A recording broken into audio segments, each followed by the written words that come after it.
What would you say is the common denominator with all these people, like the pimps, the prostitutes, the Terrible childhood. terrible childhood? Mm-hmm. For all of us, you, me, and everybody else. Yeah. Anything specific about childhood, or? Well, I said this in one of the videos. I think the one with Monica from Patrick Cady. I said, Soft White Underbelly was Blue Oyster Cult's original name.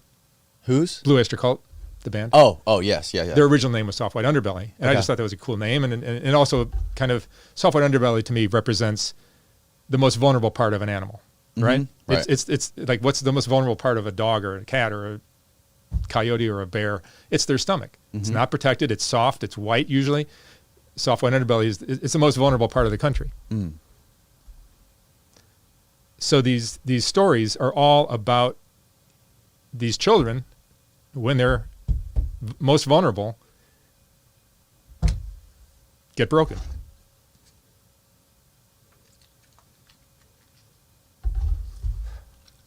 And that's just so fucked up.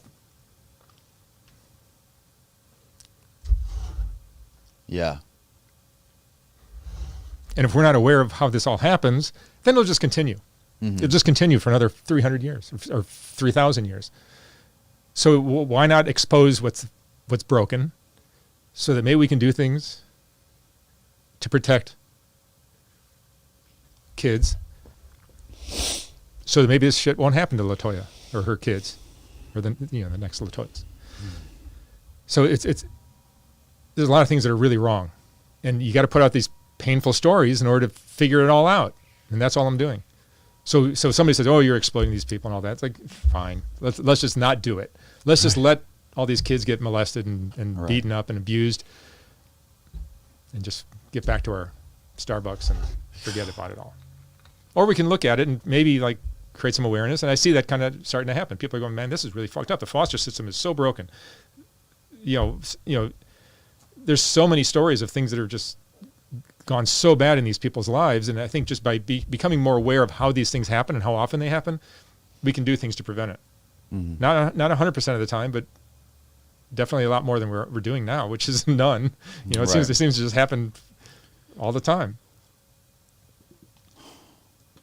And so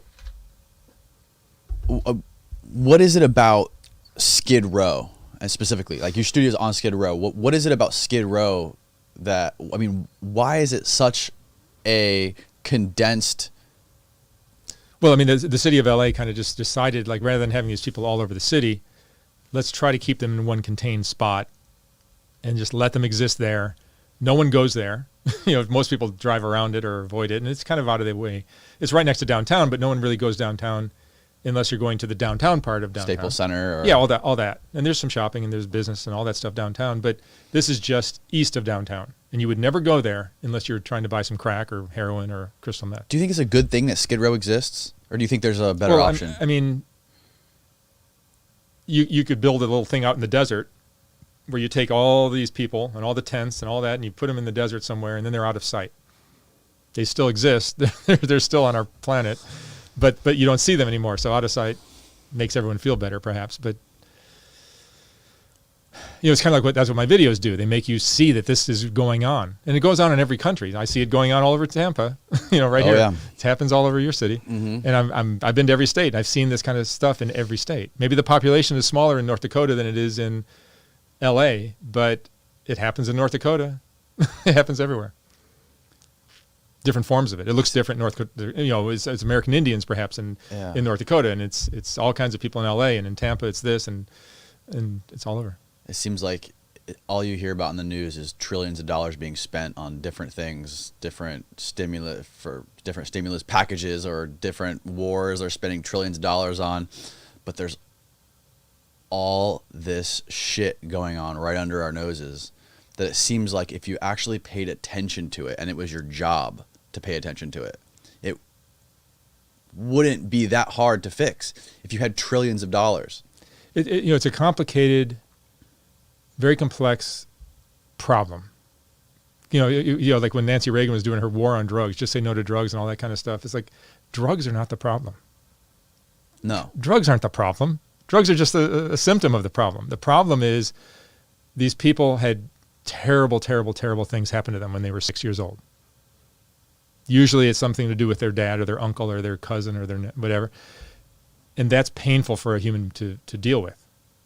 So what do? You become hyper sexualized, or you start using drugs, or you do something to escape from that. And if you do enough drugs, eventually you become addicted. So then you're a drug addict. So, so let's say you cure that addiction. You haven't solved the problem. The problem is what happened to her at 6 years old. How do you fix that? You don't. So you can patch her all the time you want, but she'll eventually keep redoing the same behavior. And that's really what's going on. Well, how do you fix that? How do you fix the people who created that problem? How do you fix the uncle? How do you stop that? I mean, what is the answer to creating less losers? Maybe you castrate these guys that are sex offenders. Maybe something happened to that guy though when he was a kid, right? It did. It was that's why I'm chain reaction. I'm totally non-judgmental in these talks I did yesterday. I'm not saying, dude, you're a bad dude. You're evil. I'm never saying that ever. And then as well, I mean, I'm sure you, like, I'm not saying it's good or bad, but I'm sure a lot of people who are living in that village full of sex offenders are people who didn't commit crazy crimes. No, and maybe they were in the wrong place in the wrong time, and a girl was drunk and underage. I talked to one guy who was, he met a girl in a club. He had to be 18 years old to get in the club. So that means everyone in there is of age. She had a fake ID saying she was 19. He was 25. So she's 6 years younger than he is. They had some fun. Then he finds out that she was only 16, and he did like 7-8 years in prison. And now he's a sex offender. He has to register twice a year for the rest of his life. He has to live in this mobile home park. He can't do anything with his life. He can't get a job without, oh, you're a sex offender, which is the worst thing you could ever be branded as, right? Mm-hmm.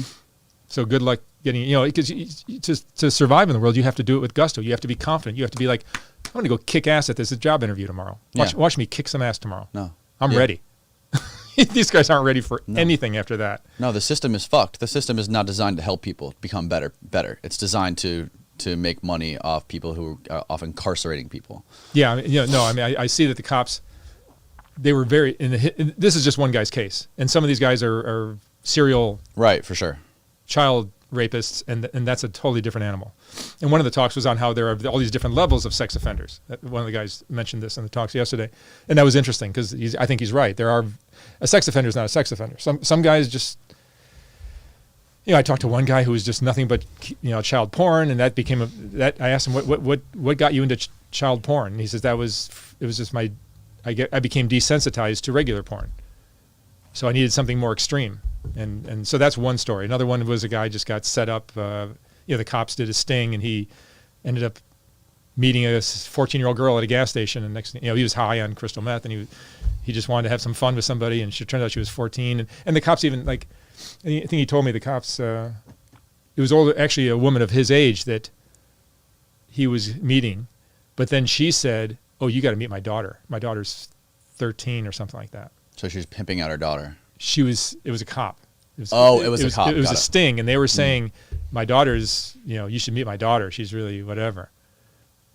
So the whole thing was all being set up by the cops, and the guy eventually got caught. Never had sex with anybody, but he got he got nailed. So I'm not defending anybody. All I'm doing is presenting some stories. I'm not saying anyone is good or anyone is bad. Mm-hmm.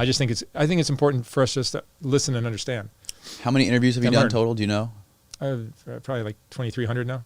2,300 interviews in the last year and a half.